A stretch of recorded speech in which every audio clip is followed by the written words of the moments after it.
మరి యేసుక్రీస్తు ప్రభుల వారు ఈ లోకంలో జీవించినప్పుడు అనేక ప్రాంతాలు ప్రభుల వారు తిరిగారు. అనేక గ్రామాలు, అనేక పట్టణాలు తిరుగుతూ దేవుని యొక్క రాజ్య సువార్తను ప్రకటిస్తూ ఆయన వెళుతూ ఉన్నాడు. అలాంటి పరిస్థితుల్లో నానా విధాలైనటువంటి ప్రజలను యేసుక్రీస్తు ప్రభుల వారు చూశారు.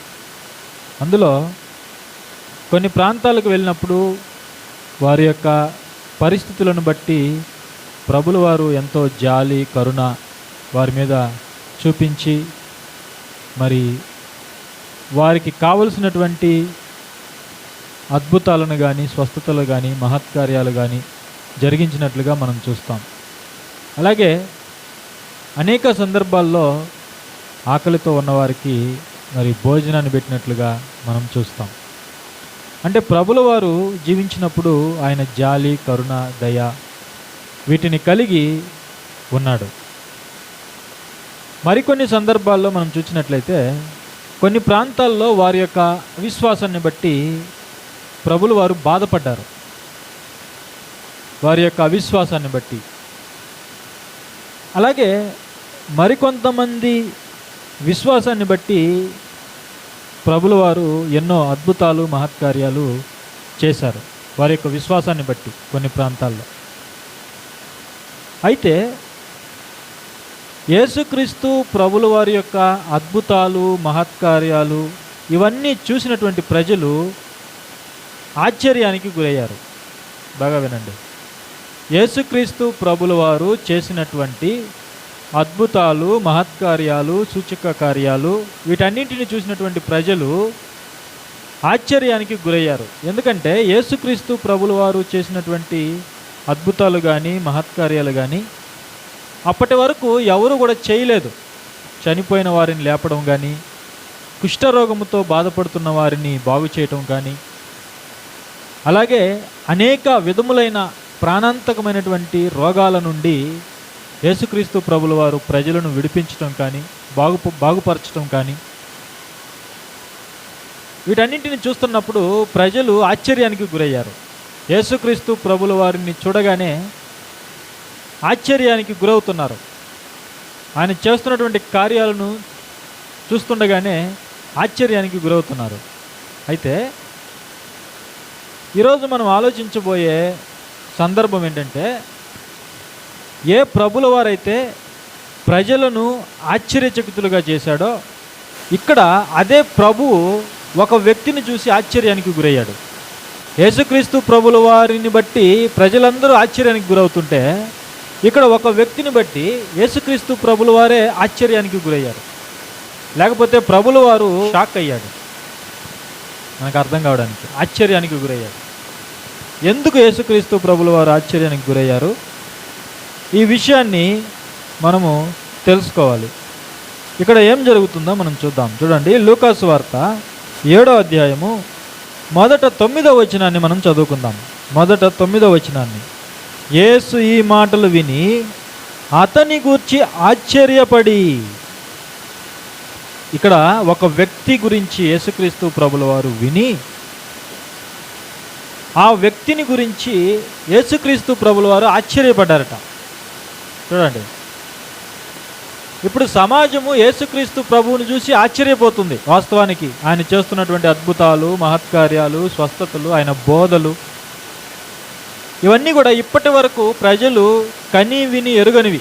అవన్నీ వాటిని ప్రభుల వారి జీవితంలో చూసినప్పుడు వాళ్ళందరూ కూడా ఆశ్చర్యానికి గురయ్యారు. అయితే ఇక్కడ ఏం జరుగుతుందంటే యేసుక్రీస్తు ప్రభుల వారే ఇక్కడ ఆశ్చర్యపడ్డారు. ఇక్కడ యేసుక్రీస్తు ప్రభుల వారే ఆశ్చర్యపడ్డారు.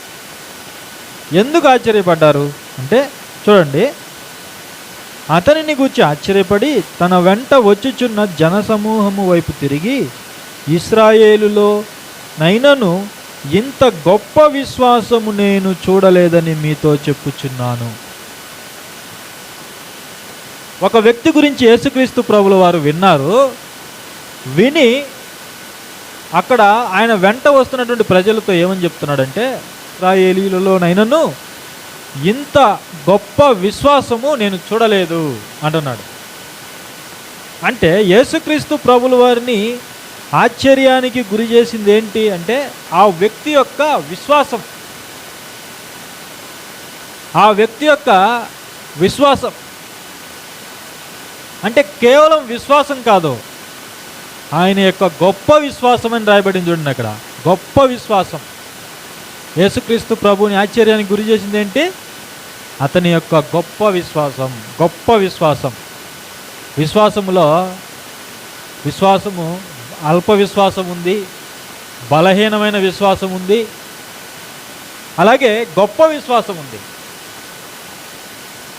చూడండి, విశ్వాసం అంటే కేవలం మనం విశ్వాసం కలిగి ఉన్నంత మాత్రాన యేసుక్రీస్తు ప్రభుల వారు మనల్ని చూసి పడడు.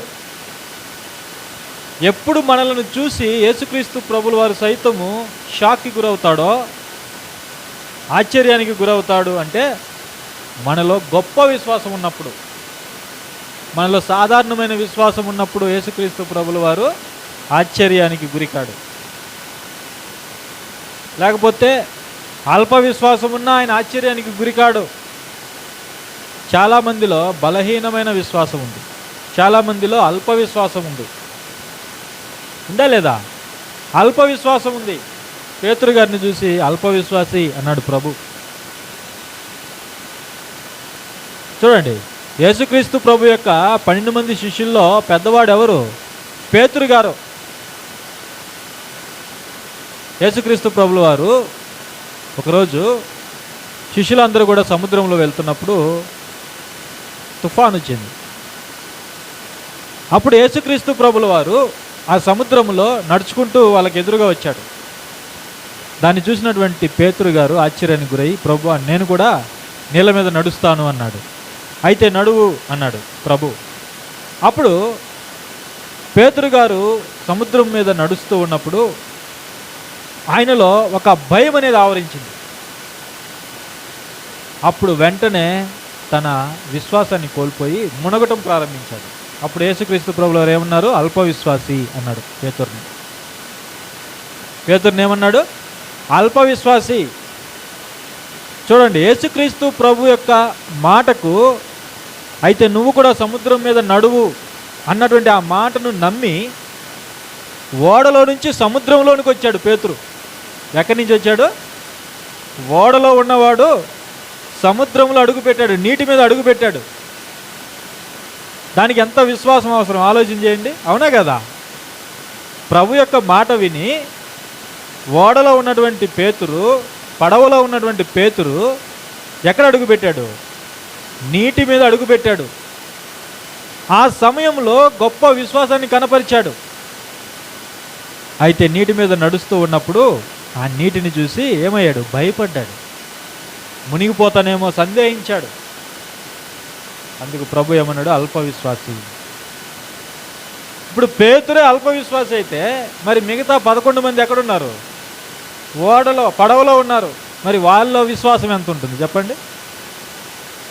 పేతురు గారిది అల్ప విశ్వాసం అయితే మరి వారిది, తక్కినటువంటి శిష్యులది, వారిది కూడా ఇంచుమించు అల్ప విశ్వాసమే ఉంటుంది. లేకపోతే పేతురు గారి కంటే ఇంకా కొంచెం తక్కువే ఉంటుంది. అవునా కదా? ఎందుకంటే సాహసం చేసి నీటి మీద అడుగు పెట్టడానికి బయలుదేరింది పేతురు. అలాంటి పేతురే అల్ప విశ్వాసం కలిగినప్పుడు మరి మిగతా 11 మంది విశ్వాసం ఏంటి? అవునా కదా? ఈరోజు సంఘంలో ఉన్న మన విశ్వాసం ఎలాంటిది? ఈరోజు మన జీవితంలో కూడా మనం అనుకున్నది, లేకపోతే మన జీవితంలో ఆశ్చర్యకార్యాలు, గొప్ప కార్యాలు, మన జీవితంలో మార్పు అనేది రావాలంటే మనలో ఉండవలసింది అల్ప విశ్వాసం కాదు, బలహీనమైన విశ్వాసం కాదు, లేకపోతే సాధారణమైన విశ్వాసం కాదు, గొప్ప విశ్వాసాన్ని మనం కలిగి ఉండాలి. అప్పుడే మన జీవితాన్ని చూసి ప్రభు సైతము ఆశ్చర్యపోతాడు. మరి మనం ఏ విధంగా జీవిస్తే, ఎలా నమ్మితే ప్రభు మన జీవితాన్ని బట్టి ఆశ్చర్యానికి గురవుతాడో ఈరోజు మనం తెలుసుకుందాం. ఈ యొక్క వ్యక్తి యొక్క విశ్వాసాన్ని చూసి యేసుక్రీస్తు ప్రభుల వారు సైతము ఆశ్చర్యానికి గురయ్యాడు. ఎందుకంటే అతను కలిగి ఉన్నది సామాన్యమైన విశ్వాసం కాదు, సాధారణమైన విశ్వాసం కాదు, గొప్ప విశ్వాసం. దేవుని యొద్ద నుండి మన జీవితంలో ఏదైనా ఒక మేలు, ఒక అద్భుతం, ఒక ఆశ్చర్యకార్యం జరగాలంటే మనం కలిగి ఉండవలసింది గొప్ప విశ్వాసం కలిగి ఉండాలి, గొప్ప విశ్వాసం. సరే, ఈ వ్యక్తి గురించి మనం ఆలోచించేద్దాం. ఈ వ్యక్తి ఎవరు, ఎలాంటి వాడు, ఆయన యొక్క నేపథ్యాన్ని మనం ఆలోచించేద్దాం. 7వ అధ్యాయము ప్రారంభం నుండి, లూకాసు వార్త 7వ అధ్యాయం ప్రారంభం నుండి, ఆయన తన మాటలన్నీ ప్రజలకు సంపూర్తిగా వినిపించిన తర్వాత కపెర్నహూములోనికి వచ్చాను. యేసుక్రీస్తు ప్రభుల వారు ఎక్కడికి వచ్చారట? కపెర్నహూములోనికి వచ్చాడు. యేసుక్రీస్తు ప్రభుల వారు ఎక్కువ దినాలు ఉన్నది కూడా ఈ కపెర్నహూములోనే ఎక్కువ దినాలు ఉన్నాడు. అలాగే ఎక్కువ అద్భుతాలు కూడా కపెర్నహూములోనే చేశాడు యేసుక్రీస్తు ప్రభుల వారు. ఎక్కువ అద్భుతాలు, స్వస్థతలు, మహత్కార్యాలు ఇవన్నీ కూడా కపెర్నహూములోనే యేసుక్రీస్తు ప్రభుల వారు ఎక్కువ చేశారు. ఎక్కువ దినాలు గడిపినటువంటి ప్రాంతం కూడా ఈ కపెర్నహూమే. ఇది గలిలయ సముద్రానికి దగ్గరగా ఉన్నటువంటి ఇది ఫిషింగ్ విలేజ్.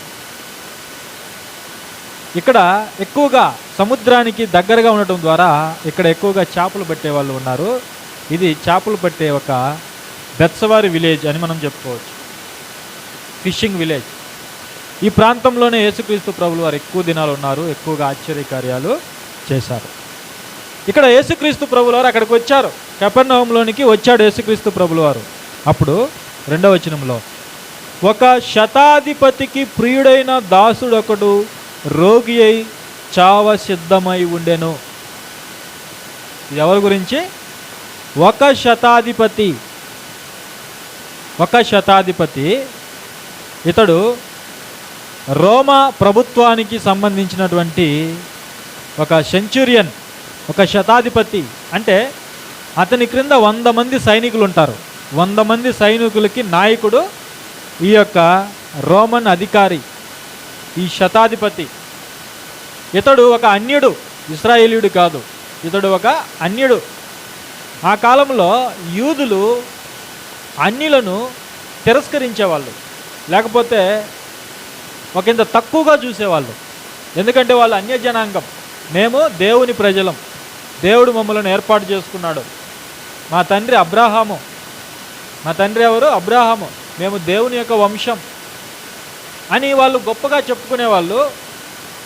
మిగతా వారిని తక్కువగా చూసేవాళ్ళు. ఈరోజు కూడా చూడండి, సమాజంలో ఎలాంటి వాళ్ళు ఉన్నారా లేదా?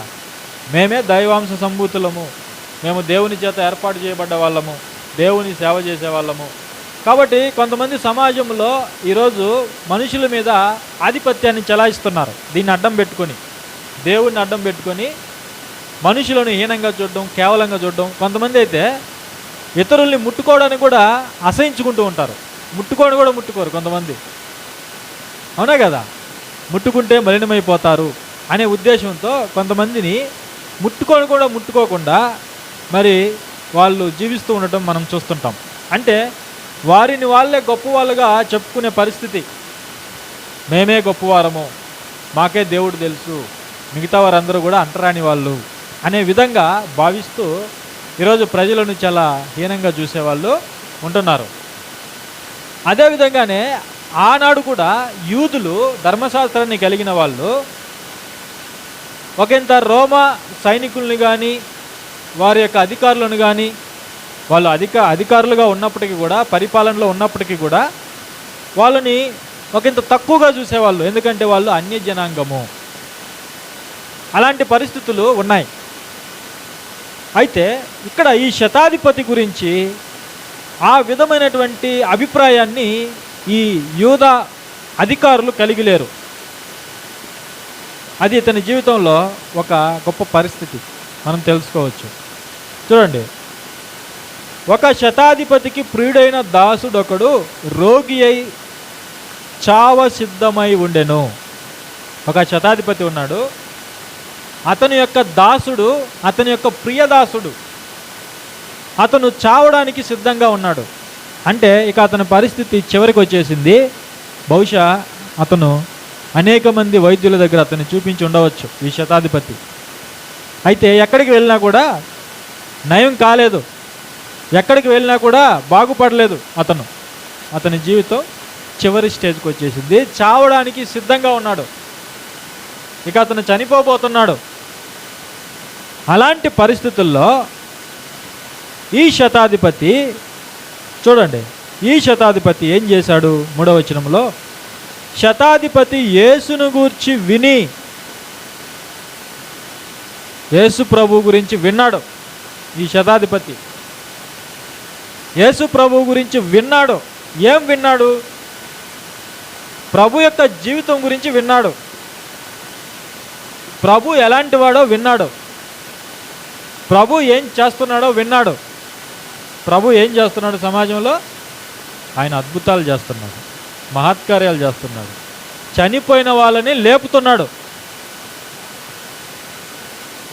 ఆ చుట్టుపక్కల పరిసర ప్రాంతాల్లో యేసుక్రీస్తు ప్రభులో ఎక్కడెక్కడ తిరుగుతున్నారో అక్కడ ప్రతి స్థలంలో కూడా అద్భుతాలు, ప్రతి స్థలంలో చనిపోయిన వాళ్ళని లేపడం, ప్రతి స్థలంలో నానా విధములైనటువంటి రోగాల చేత పీడింపబడుతున్న వారిని, దయ్యముల చేత పీడింపబడుతున్న వారిని బాగు చేస్తున్నాడు. ఎక్కడ చూసినా కూడా యేసు ప్రభు యొక్క పేరే వినబడుతుంది. అది విన్నాడు ఎవరు? ఈ శతాధిపతి విన్నాడు. విన్నప్పుడు అతనికి ఒక ఆలోచన వచ్చింది. ఏంటంటే, ఇప్పుడు నా ప్రియమైన దాసుడు బ్రతకాలంటే ఖచ్చితంగా నేను యేసుక్రీస్తుని సంప్రదించాలి. యేసుక్రీస్తు ప్రభువుని ఖచ్చితంగా నేను సంప్రదించాలి, ఆయన్ని ఎదుర్కోవాలి, ఆయన ఎదురుకు నేను వెళ్ళాలి. అప్పుడే నా దాసుడు బాగుపడతాడు. చూడండి, అంటే యేసు ప్రభు కలిగి ఉన్నటువంటి సాక్ష్యం ఏంటంటే, ఆయన జీవితాలను మార్చేవాడు, ఆయన రోగాలని తీసివేసేవాడు, చనిపోయిన వాళ్ళని బ్రతికించేవాడు, ఆయన స్వస్థపరిచేవాడు, ఆయన కుటుంబాలను బాగు చేసేవాడు అని మనకు అర్థమవుతుంది. యేసుక్రీస్తు ప్రభు ఏం చేస్తున్నాడు? కుటుంబాలను బాగు చేస్తున్నాడు, ప్రజలను మారుస్తున్నాడు, ప్రజలను దేవునికి దగ్గర చేస్తున్నాడు, చెడిపోయినటువంటి మనుషుల్ని బాగు చేస్తున్నాడు, పాపంలో ఉన్నటువంటి మనుషులను దేవుని వైపు నడిపిస్తున్నాడు. అది ప్రభు చేసే పని. ప్రభు ఏం చేస్తున్నాడంటే మనుషులను బాగు చేస్తున్నాడు, మనుషులను వారి యొక్క మనసులను మారుస్తున్నాడు ప్రభు. అయితే ఈరోజు ఏమనుకుంటుంది సమాజం? యేసుక్రీస్తు ప్రభు మతం మారుస్తున్నాడు, క్రైస్తవులందరూ మతం మారుస్తున్నారు. చూడండి, అంటున్నారా లేదా? అంటున్నారు. సువార్త ప్రకటిస్తే మతం మారుస్తున్నారు అంటున్నారు, బైబిల్ ప్రకటిస్తే మతం మారుస్తున్నారు, బైబిల్ చదివితే మతం మారుస్తున్నారు అని చెప్తున్నారు. ఇది ఎంత అన్యాయం ఒకసారి మీరు ఆలోచన చేయండి. అవునా కదా? యేసుక్రీస్తు ప్రభుల వారు వచ్చింది మతం మార్చడానికి కాదు. మతం మార్చే పని యేసుక్రీస్తు ప్రభుల వారు చేయలేదు. ఆయన వచ్చింది దేనికి చెప్పండి? ఆయన మనుషుల మనసులను మార్చడానికి ఆయన వచ్చాడు. మనుషుల యొక్క మనసులు, వారి యొక్క చెడు ప్రవర్తనను మార్చడానికి ప్రభు వచ్చాడు. వారి యొక్క చెడు లక్షణాలను తీసివేయడానికి ప్రభు వచ్చారు. వారిని ప్రేమించడానికి ప్రభు వచ్చాడు. వారి యొక్క పాపాలను తీసివేయడానికి ఆయన బలి కావడానికి ఈ లోకానికి వచ్చాడు. మతం మార్చేవాడైతే చనిపోవాలా చెప్పండి? మతం మార్చేవాడైతే సిలువలో ప్రాణం పెట్టాలా చెప్పండి? ఆలోచన చేయండి. మతం మార్చేవాడైతే ఏం చేయాలా? ఈరోజు మతం మార్చడానికి మనుషులు ఏం చేస్తున్నారు? దౌర్జన్యం చేస్తున్నారు. అవునా కదా? బలవంతంగా కొట్టడము, చంపడము, ఈ విధమైనటువంటి కార్యక్రమాలు చేస్తారు మతం మార్చాలనుకుంటే. కానీ యేసుక్రీస్తు ప్రభుల వారు ఎప్పుడైనా సరే ఇలాంటి కార్యక్రమాలు చేశారా? కత్తి పట్టాడా? ఆయన కర్ర పట్టాడా? ఎవరినైనా కొట్టాడా? తిట్టాడా? చెప్పండి. అలాంటివి ఏమి చేయలేదు. ఎందుకంటే ఆయన వచ్చింది మతం మార్చడానికి కాదు, మనుషుల యొక్క జీవితాలని మార్చడానికి. అది విన్నాడు ఈ శతాధిపతి. యేసుక్రీస్తు ప్రభుల వారి గురించి విని ఏమని చెప్తున్నాడు చూడండి. ఆయన వచ్చి తన దాసుని స్వస్థపరచవలెనని ఆయనను వేడుకొనుటకు యూదుల పెద్దలను ఆయన యొద్దకు పంపాడు. యూదుల పెద్దలను, తన క్రింద ఉన్నవారిని యేసుక్రీస్తు ప్రభు దగ్గరికి పంపించాడు. వారిని యేసుక్రీస్తు ప్రభుతో మాట్లాడి బ్రతిమిలాడి తన మాటని తెలియజేయడానికి యేసుక్రీస్తు ప్రభు యొద్దకు వారిని పంపించాడు. చూడండి అప్పుడు ఏం జరుగుతుందో చూడండి. వారు 4వ వచనంలో, వారు యేసు నొద్దకు వచ్చి నీ వలన ఈ మేలు పొందుటకు అతడు యోగ్యుడు. వాళ్ళు చెప్తున్నారు యేసుక్రీస్తు ప్రభు యొద్దకు వచ్చి, యూదుల మత పెద్దలు, యూదుల అధికారులు. చూడండి, యూదులు సహజంగానే ఈ రోమా అధికారులను కానీ సైనికులను కానీ తృణీకరించేవాళ్ళు, తక్కువగా చూసేవాళ్ళు, ఎందుకంటే వాళ్ళు అన్య జనాంగం కాబట్టి. కానీ ఇక్కడ ఈ శతాధిపతి ఒక మంచి సాక్ష్యాన్ని కలిగి ఉన్నాడు, లేకపోతే యూదులతో ఒక మంచి సంబంధాన్ని కలిగి ఉన్నాడు. అంటే అతను ఒక మంచి వ్యక్తిగా మనకు కనిపిస్తున్నాడు. యూదులకు అతన్ని తృణీకరించే అభిప్రాయం ఇక్కడ కనిపించడం లేదు, తృణీకరిస్తున్నట్లుగా కనిపించడం లేదు. పైగా అతని గురించి ఒక మంచి సాక్ష్యాన్ని కలిగి ఉన్నాడు. ఎవరి గురించి? ఈ శతాధిపతి గురించి. వాళ్ళు వచ్చి ఏమంటున్నారో చూడండి, నీ వలన ఈ మేలు పొందుటకు అతడు యోగ్యుడు. నీవు మేలు చేసేవాడివి, నీవు స్వస్థపరిచేవాడివి, నీవు అద్భుతాలు చేసేవాడివి. అయితే నీ యొద్ద నుండి మేలు పొందుకున్నటకు ఇతను యోగ్యుడు, ఇతనికి ఆ యోగ్యత ఉంది, లేకపోతే ఇతను ఒక మంచివాడు, కాబట్టి నీవు ఇతనికి మేలు చేయొచ్చు అని ఒక సలహా లేకపోతే బ్రతిమలాడుకుంటున్నట్లుగా ఇక్కడ మనకు అర్థమవుతుంది. చూడండి, అతని గురించి ఏమని చెప్తున్నారు చూడండి, అతడు మన జనులను ప్రేమించి మనకు సమాజ మందిరము తానే కట్టించెనని ఆయనతో చెప్పి మిక్కిలి బతిమాలు కొనిరి. మిక్కిలి బ్రతిమిలాడుకుంటున్నారు వాళ్ళు యేసు ప్రభు దగ్గరికి వచ్చి. ఇక్కడ ఈ శతాధిపతికి వీళ్ళు ప్రతినిధులుగా వచ్చారు. అంటే శతాధిపతి చెప్పినటువంటి మాటల్ని తీసుకొని వచ్చి ఉన్నది ఉన్నట్లుగా చెప్తున్నారు, ఉన్నది ఉన్నట్లుగా. అంటే ఇక్కడ బ్రతిమలాడుకుంటున్నారు. అంటే ఎవరు బ్రతిమలాడుకుంటున్నట్టు? శతాధిపతి యేసు ప్రభువుని బ్రతిమలాడుకుంటున్నాడు వీళ్ళ ద్వారా, ప్రతినిధుల ద్వారా. ఎందుకంటే ఈ శతాధిపతి వారికి చెప్పి పంపించాడు, మీరు అతన్ని బ్రతిమలాడుకొని తీసుకొని రండి. అయితే వాళ్ళు చెప్తున్నారు, అతని సాక్ష్యాన్ని చెప్తున్నారు, అతను మన కొరకు మన జనమును ప్రేమించి. చూడండి, అతను ఏం చేశాడట? శతాధిపతి యూదులను కూడా ప్రేమించాడట. చూడండి, అంటే ఒక అధికారి ఏం చేయాలి? ఒక అధికారంలో ఉన్నటువంటి వ్యక్తి అందరినీ ప్రేమించేవాడుగా ఉండాలి. ఒక అధికారి, ఒక పరిపాలకుడు మనుషులను వేరుగా చూసి వారిని పరిపాలించేవాడుగా ఉండకూడదు. అధికారి అంటే ప్రజలందరికీ కూడా సమానంగా ఉండాలి, ప్రజలందరినీ కూడా సమానంగా చూడాలి, ప్రజలందరినీ కూడా ప్రేమించాలి. ఈరోజు ఎవరైనా ఒక వ్యక్తి అధికారంలోకి వస్తే వారి జనాంగాలను మాత్రమే ప్రేమిస్తాడు, వారి యొక్క ప్రజలను మాత్రమే ప్రేమిస్తాడు. మిగతా వాళ్ళని ఏం చేస్తారు? తృణీకరిస్తారు. అవునా కదా? మిగతా వాళ్ళని పట్టించుకోరు, మిగతా వాళ్ళని ద్వేషిస్తారు. తన కులం వాడైతేనే ప్రేమిస్తారు, తన మతం వాడైతేనే ప్రేమిస్తారు, తన వాళ్ళైతేనే ప్రేమిస్తారు. మిగతా వాళ్ళని ఏం చేస్తారు? ప్రేమించరు, తృణీకరిస్తారు. అయితే ఈ శతాధిపతి ఏం చేస్తున్నాడంటే యూదులను కూడా ప్రేమించాడు. ఏం చేశాడు? యూదులను కూడా ప్రేమించాడు. వాళ్ళైతే ఏం చేస్తున్నారు? యూదులు ఏం చేస్తున్నారు? సహజంగా అన్య జనాంగాల్ని తృణీకరిస్తున్నారు. మేమే దైవజనులము, మేమే దేవుని యొక్క ప్రజలము అని చెప్పి మిగతా అన్య జనాంగాల్ని వాళ్ళు ద్వేషిస్తున్నారు, తృణీకరిస్తున్నారు. అవునా కదా? అలాంటి పరిస్థితుల్లో కూడా ఈ శతాధిపతి యూదులను ప్రేమించాడు. ఏం చేశాడు ఈ శతాధిపతి? యూదులను ప్రేమించి వారి కొరకు ఒక సమాజ మందిరాన్ని కూడా కట్టించాడు. చూడండి, ఒక సమాజ మందిరాన్ని కూడా కట్టించాడు. అంటే ఇక్కడ మన దగ్గర కొంతమంది యూదులు ఉన్నారు, మరి వాళ్ళకి దేవుని మందిరంగా పిలువబడుతున్నది ఏంటి? సమాజ మందిరం. వారు ప్రతి వారం కూడుకునే స్థలం ఏంటి? సమాజ మందిరం. కాబట్టి వారికి ఒక సమాజ మందిరాన్ని కట్టించాలి. చూడండి, అంటే అన్ని మతాల వారిని ప్రేమించేవాడుగా ఉన్నాడు ఈ యొక్క అధికారి. ఎంత మంచి గుణం చూడండి. అవునా కదా? ప్రతి ఒక్కరిని ప్రేమించేవాడుగా ఉన్నాడు. ఇప్పుడు ఎవరైనా ఉన్నారా చెప్పండి? ఇక్కడ కొంతమంది క్రైస్తవులు ఉన్నారు, వీరికి ఒక మందిరాన్ని కట్టిద్దాము, ఒక చర్చి కట్టిద్దామనే అధికారులు ఉన్నారా? ఇప్పుడు ఉన్నారా చెప్పండి? లేకపోగా కట్టిన మందిరాలను కూడా ఏం చేస్తున్నారు? కూల్చేస్తున్నారు.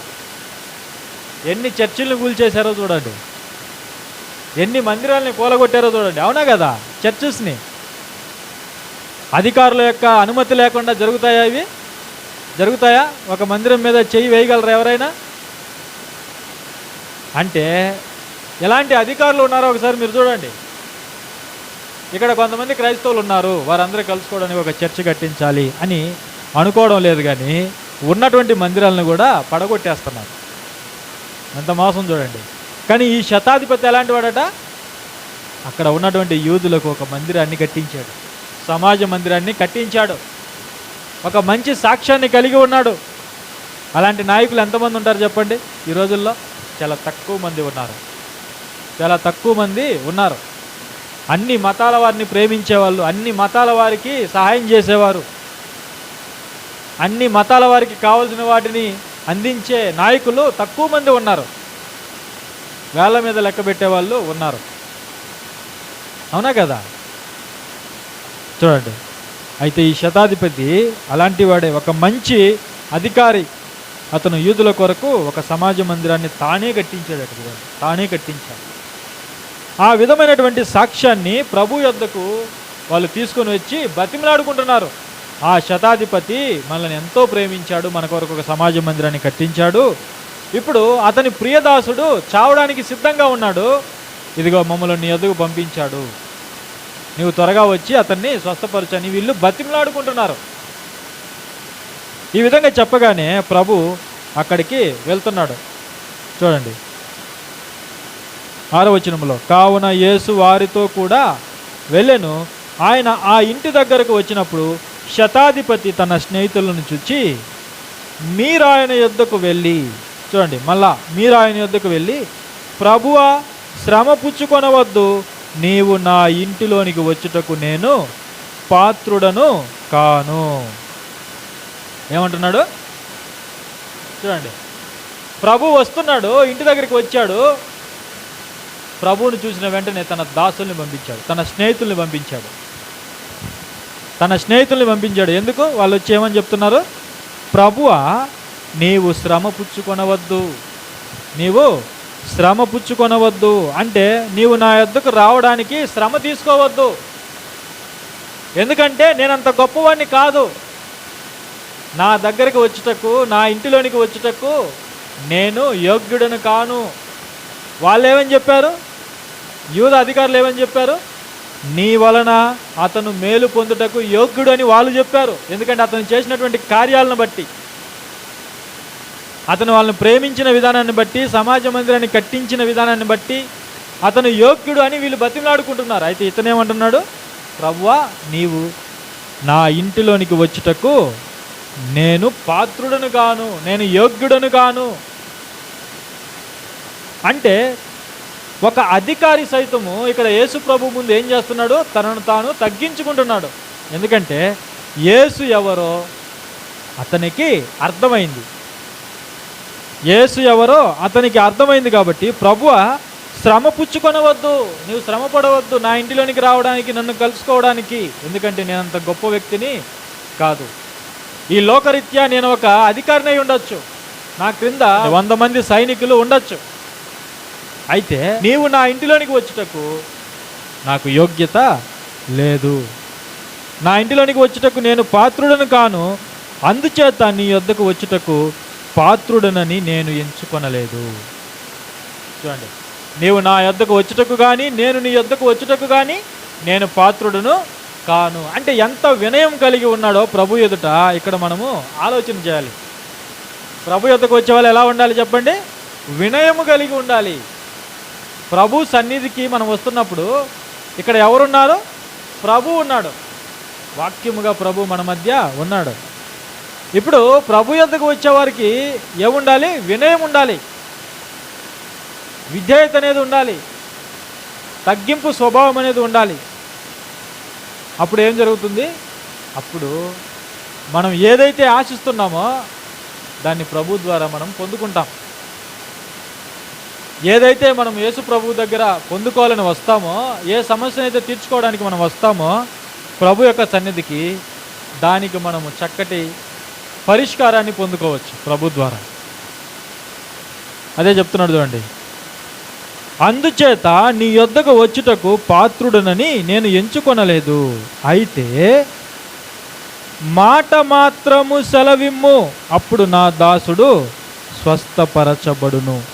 చూడండి ఏమని చెప్తున్నాడు, అయితే నీవు మాట మాత్రము సెలవిమ్ము, నీవు నా యొద్దకు రావడానికి నువ్వు శ్రమ పడవలసిన అవసరత లేదు, అంతటి యోగ్యత నాకు లేదు. అయితే నీ ఒక్క మాట సెలవిస్తే చాలు, నా దాసుడు స్వస్థత పొందుతాడు.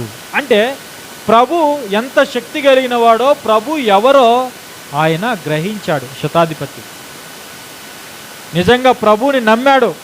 ఎవరని తెలుసుకున్నాడు? ప్రభు ఎవరని తెలుసుకున్నాడు? ప్రభు ఏమని చెప్పుకున్నాడు తన భూమి మీద ఉన్నప్పుడు? నేను దేవుని కుమారుణ్ణి అని చెప్పాడు. చెప్పాడా లేదా? చెప్పాడు. ఇప్పుడు ఆ మాటని నమ్మింది ఎవరు? శతాధిపతి.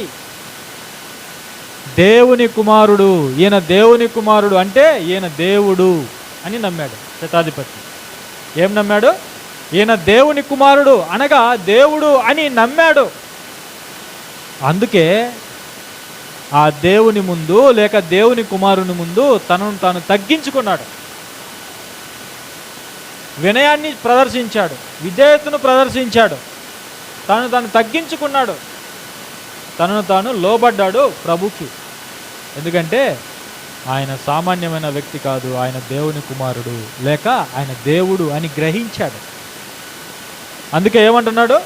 నీవు మాట మాత్రము సెలవిమ్ము, నా దాసుడు స్వస్థపరచబడతాడు. ప్రభు చేసినటువంటి అద్భుతాల్లో ఎన్నోసార్లు ప్రభు చనిపోయిన వాళ్ళను తన మాట ద్వారా లేపాడు. ఏం చేశాడు? సమాధిలో ఉన్నటువంటి లాజరు బయటికి రా అన్నాడు.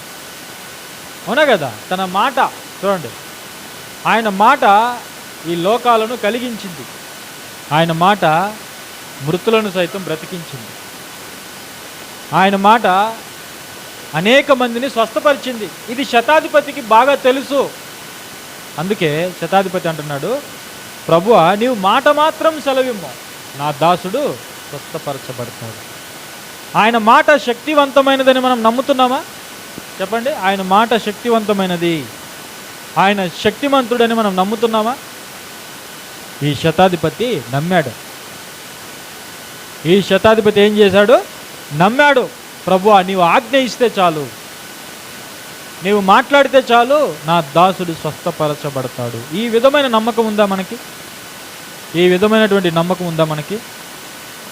ఈ విధమైనటువంటి నమ్మకము మనలో చాలామందికి లేదు. చూడండి, నీవు మాట మాత్రము సెలవిమ్ము, అప్పుడు నా దాసుడు స్వస్థపరచబడును అని కిందికి వచ్చిన తర్వాత చెప్తున్నాడు. చూడండి, నేను కూడా అధికారమునకు లోబడిన వాడిని, ఒకరిని రమ్మంటే వస్తాడు, పొమ్మంటే పోతాడు, ఇది చేయమంటే చేస్తాడు. అంటే ఇక్కడ ఒక అధికారి మాటకు ఎంత శక్తి ఉందో చూడండి. ఒక అధికారి ఆ ఆజ్ఞ జారీ చేయగానే పని వాళ్ళు చేస్తారు. అలాగే యేసు ప్రభు మాటను కూడా అంత శక్తి కలిగినదిగా, దానికంటే శక్తి కలిగినదిగా నమ్మాడు ఈ శతాధిపతి. అందుకే అతను ఏమంటున్నాడంటే, ప్రభువా నీవు మాట మాత్రము సెలవిస్తే చాలు, నా దాసుడు స్వస్థపరచబడతాడు అనే నమ్మకాన్ని, గొప్ప విశ్వాసాన్ని కనపరిచాడు ఈ శతాధిపతి. అప్పుడు 9వ వచనంలో ప్రభు ఏమన్నాడు చూడండి, యేసు ఈ మాటలు విని అతని గూర్చి ఆశ్చర్యపడి తన వెంట వచ్చుచున్న జనసమూహము వైపు తిరిగి, ఇశ్రాయేలులోనైనను ఇంత గొప్ప విశ్వాసము నేను చూడలేదని మీతో చెప్పుచున్నాను నేను. అతని యొక్క విశ్వాసాన్ని చూసి యేసుక్రీస్తు ప్రభుల వారు ఆశ్చర్యపడ్డారు. ఎందుకు ఆశ్చర్యపడ్డాడంటే, అతడు యేసుక్రీస్తు ప్రభు యొక్క మాట ఎంత శక్తి కలిగినదో నమ్మాడు.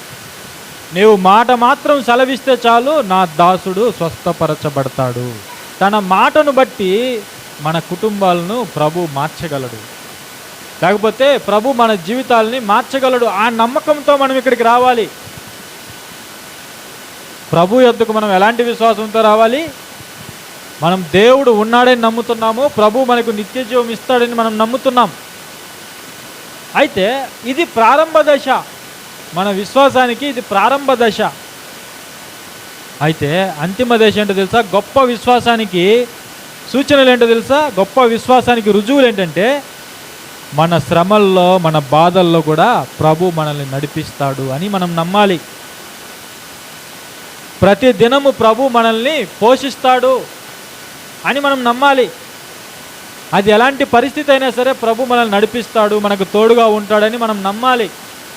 మన పరిస్థితి ఎలా ఉన్నా సరే ప్రభు మనకు తోడుగా ఉంటాడని మనం నమ్మాలి.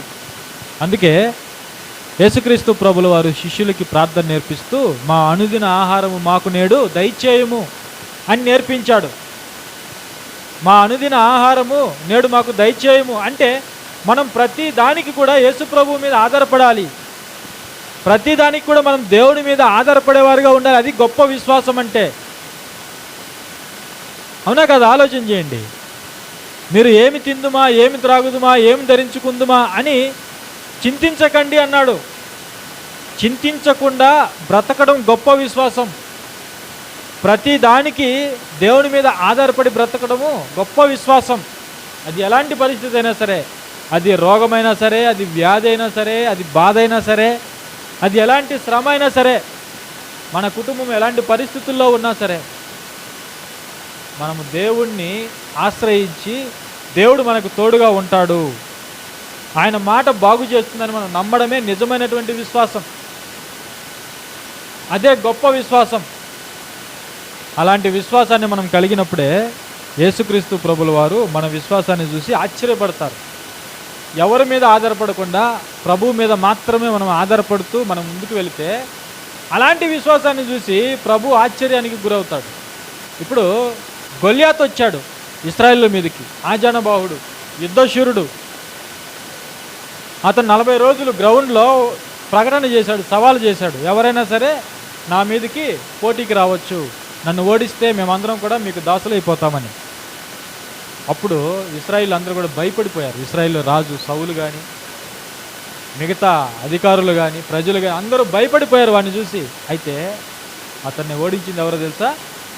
ఒక యవ్వనస్తుడైనటువంటి దావీదు, ఒక బాలుడైనటువంటి దావీదు. ఎలా ఓడించాడంటే విశ్వాసంతో ఓడించాడు. నా దేవుడు నాకు తోడుంటాడు. అతని ఆకారాన్ని చూసి, అతని యుద్ధ నైపుణ్యం చూసి భయపడలేదు దావీదు. నా దేవుడు వాడికంటే గొప్పవాడు, నేను నమ్మినటువంటి యెహోవా సృష్టికర్త, నా దేవుని ముందు వాడు ఏ పాటివాడు అనే విశ్వాసంతో, నమ్మకంతో ఆ గొల్యాతుని ఎదుర్కొన్నాడు. అతన్ని ఒక రాయితో కొట్టి చంపేశాడు. ఆ రోజు ఇశ్రాయేలు అందరికీ గెలుపుని ఇచ్చాడు దావీదు, విజయాన్ని ఇచ్చాడు. చూడండి, అలాంటి విశ్వాసాన్ని మనం కనపరచాలి. పరిస్థితులను చూసి మనం బాధపడకూడదు, లేకపోతే పరిస్థితులను చూసి మనం భయపడకూడదు, పరిస్థితులను చూసి మనం పారిపోకూడదు వెనక్కి.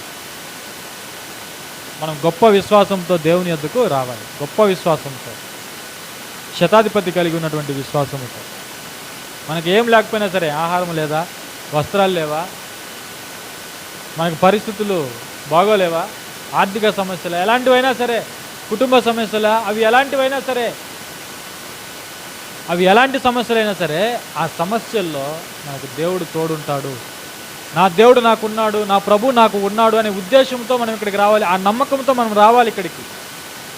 అప్పుడే మన జీవితంలో ప్రభు కార్యం చేయడానికి ఆయన సహాయం చేస్తాడు. అవునా కదా? గొప్ప విశ్వాసాన్ని బట్టే ప్రభు అద్భుతాలు చేస్తాడు. గొప్ప విశ్వాసాన్ని బట్టే మన జీవితాలు మార్పు చెందుతాయి. లేకపోతే మన జీవితాల్లో గొప్ప అద్భుతాలు జరగవు. కాబట్టి అలాంటి విశ్వాసంతో మనం ప్రభు యొద్దకు రావాలి. ఈ శతాధిపతి వలె మనము ప్రభు యొక్క మాటని బలంగా నమ్మాలి. ప్రభు యొక్క శక్తిని మనము నమ్మాలి.